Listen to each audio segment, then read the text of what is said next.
Hey, good morning, boys and girls. Looks like we all officially survived day one of our first day of sixth grade. Oh, your first day of sixth grade, not mine, but my first day of the school year. Again, I am Mr. Olsen. Again, feel free to call me Mr. O for short, so it's either Mr. Olsen or Mr. O. Make sure it's EN in there and it's not ON. And also, when you're sending an email, make sure you send it to M. Olsen, not D. Olsen. D. Olsen is another teacher, an amazing guy, but he's a teacher in Heritage that deals with technologies and computers, and our building literally would not survive without him. But just make sure you're sending it to M. Olsen, that's me, not D. Olsen, okay? Welcome back to day two. Today is September 9th. It is officially a Wednesday. It's a hump day. We are right in the middle of the week, okay? Just wanted to check in with everybody, make sure that you understand everything that is expected of you for you to know on the portal and your sixth grade day, okay? As always, save all your questions to the end. You can even take notes while you watch the daily video. You just want to make sure that you understand your schedule, okay? Your schedule has now been posted behind me. I felt for myself, I was a visual that I needed to see as well, so I just put it right on my wall, okay? Do you understand all of your meet times, your Google codes? Have you been invited to all your classes? Are you in all of your Google Classrooms? Some of you today will have ENR with me, so I sent out that invite yesterday, so you should have that, okay? And have you heard from all of your teachers, whether that was science, social studies, math, or English, or maybe art or phys ed or library? You should have all of this under control, okay? If some of this you're still a little bit confused with, feel free to send me an email, unmute yourself at any time at the end of the video, and ask a question, or always in the chat box, okay? All right, so now that we're already watching the video, have you checked into ELA yet? Have you checked into ELA yet, right? Each and every day, you go and you take a look at that Google form, you fill it out. I have added a question to the Google form. This will probably be the last question I ever add, just to make it easier on myself. I have asked, what block are you in? That way, when it sorts the data, when I get it, it's a lot easier for me to check for who was here and who wasn't here. And most of you were here yesterday. Not too many people did I see in the Google Meet and then didn't do the form, so thank you. So by the time you're watching this video, right, every day you should have already checked in to ELA, okay, and make sure you do that. And if for some reason at the end of the day you forget, like, oh my goodness, I didn't do it, you can always go back then, or even at dinner, oh my gosh, I was part of the whole Google Meet today and I saw the video, and just do it right from your phone and check right in, okay? But the easiest way to do it, I feel, is just to do it right before the video starts, okay? All right. What can we do, boys and girls, this year in both sixth grade and especially in English, and especially in this brand new virtual world, to make sure that we are as successful as possible, okay? So here are some things, like a list I made this morning to give your brain a good idea of things that you can focus on to show that, you know what, I'm ready for my day and I want to be as successful as possible. One is to create a routine, okay? Your first class starts at 9 o'clock. You don't want to just roll out of bed at 8:55 and log on to your first period class with eye crusty still in your eyes. Your brain and your body and your heart and your mind is not ready to learn yet, okay? Do you need to wake up at 4:30? No, not at all. But I would start a little routine before you start your day. Maybe that's, who knows, maybe that's checking, do you finish all your homework from the night before, having a little small bite to eat, using the bathroom, maybe even washing your face. Some people want to take a shower and get up and ready. Some people want to take 15 minutes to maybe play on their phone. Somebody wants to watch a half an episode on Netflix. Whatever it may be, I would just get in the habit of creating a routine, okay? For myself, each and every morning, I wake up, I make sure I exercise. I make sure I'm back in time to my home to make sure that I'm ready to start my lessons for the day. And that kind of gets me up out of the house. It gets me moving, and I'm making sure I'm setting the alarm each and every day and getting into a little routine. I'm having breakfast by the time you've seen me, and I want to make sure that I get into a routine. I'm not just winging it and waking up, say, oh, what will the day bring? I get into a little routine, okay? You also want to make sure you're organized. Okay, and you can't see what is in front of me, but I almost have it looking like a teacher's desk. Okay, I literally have a ruler. Okay, I have scissors in my little cup. I have pens and pencils and markers. All right, because I know that I'm most comfortable teaching at my desk in room 318 at Heritage Middle School. So I'm making my home look like my desk. Okay, you also want to get individually organized between each class. Okay, you want to make sure you have your notebook for each class. You want to make sure you have a folder for each class. And you want to make sure that your bedroom or your workspace doesn't look like a bomb went off and it looks like a complete sloppy mess. You want to kind of keep yourself organized so that it's easier to find your stuff for science, social studies, math, and English. Okay, I have my attendance right here in one pile. Okay, that's one pile. I have my daily lessons here in another folder. Okay, I have a brand new ENR schedule ready to go, roster ready to go. So I am organized. So you can't see what is in front of me, but almost picture right now, picture Mr. Olsen standing behind his desk. Okay, also, you need to be comfortable, boys and girls. The clothes that you have on, the position that you're sitting at, you need to make sure that you are absolutely comfortable. Okay, I have mesh shorts on, like gym shorts. Why? Because I want to be comfortable. I don't want to be walking around in khakis or jeans.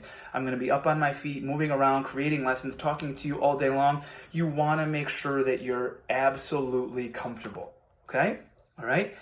Lastly, you want to make sure that you have a productive space. Okay? I spent Labor Day weekend making sure I had an area in my house where I had a blank wall behind me.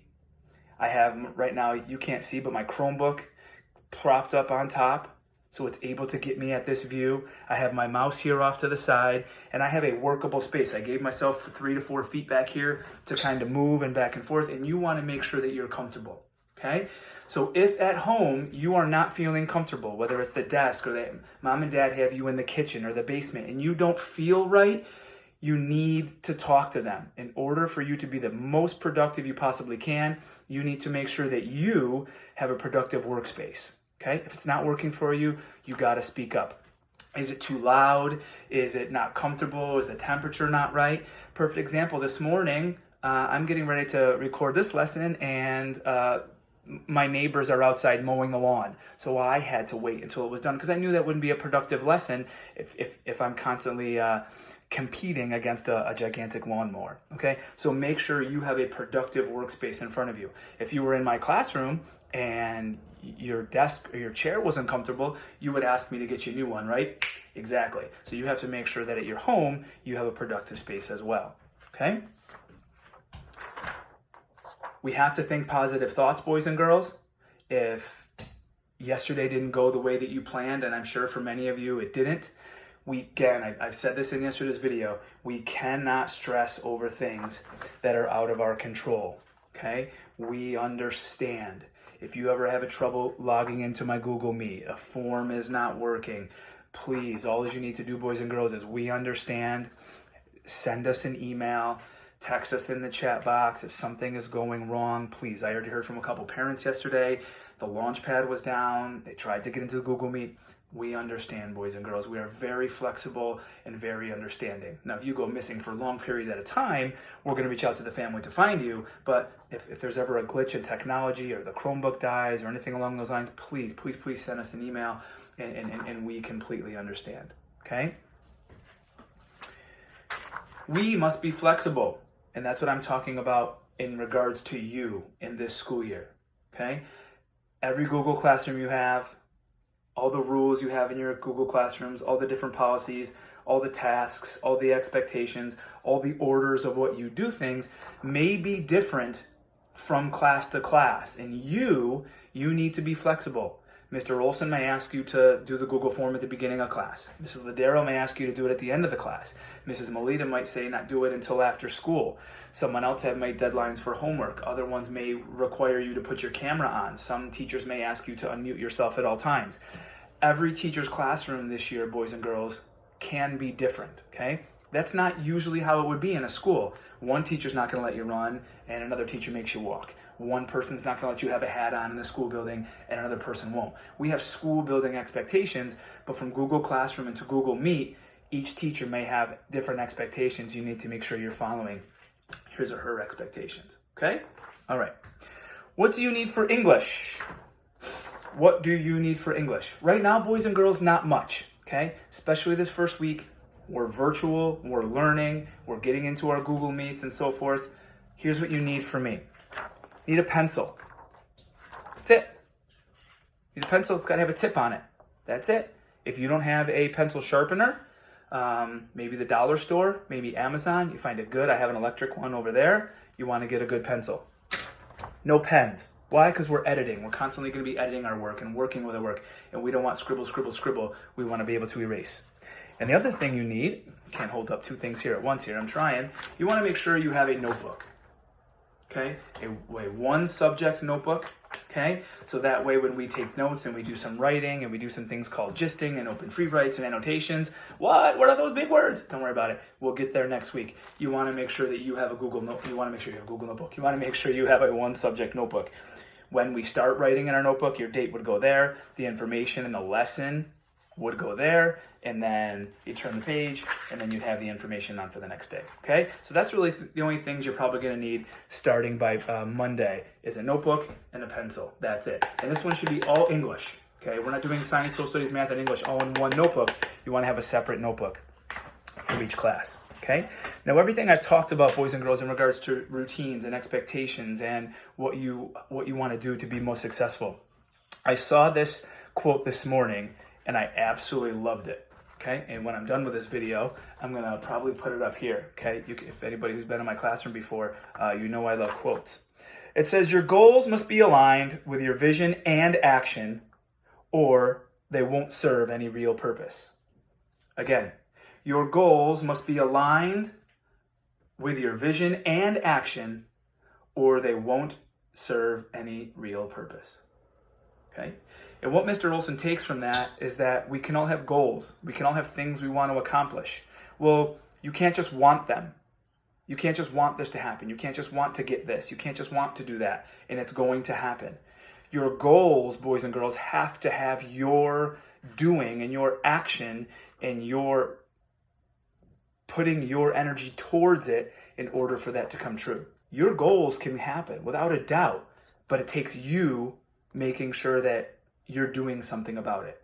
So if you're looking to get a certain grade or do something specific in a certain content area or become a better reader or writer or better at math this year or make it into 7th or 8th grade honors or make a team or whatever, that's amazing, but it requires you doing something about it, okay? All right, just kind of my quote of the day for today, and that's gonna be posted up there after I'm done, okay? We're gonna end today's video with, I want you to take, I will stop the video and I'll give you about 2 or 3 minutes maybe to think. I want you to choose one word to describe yesterday. Just one. Okay? Don't do the first one that comes to mind because that's not usually the best one. And we'll talk about that a lot in English this year. Usually the first thing we choose, the first thing we want to say to describe a character or a setting or conflict is not always the best one. You got to work your way through and come up with the best one.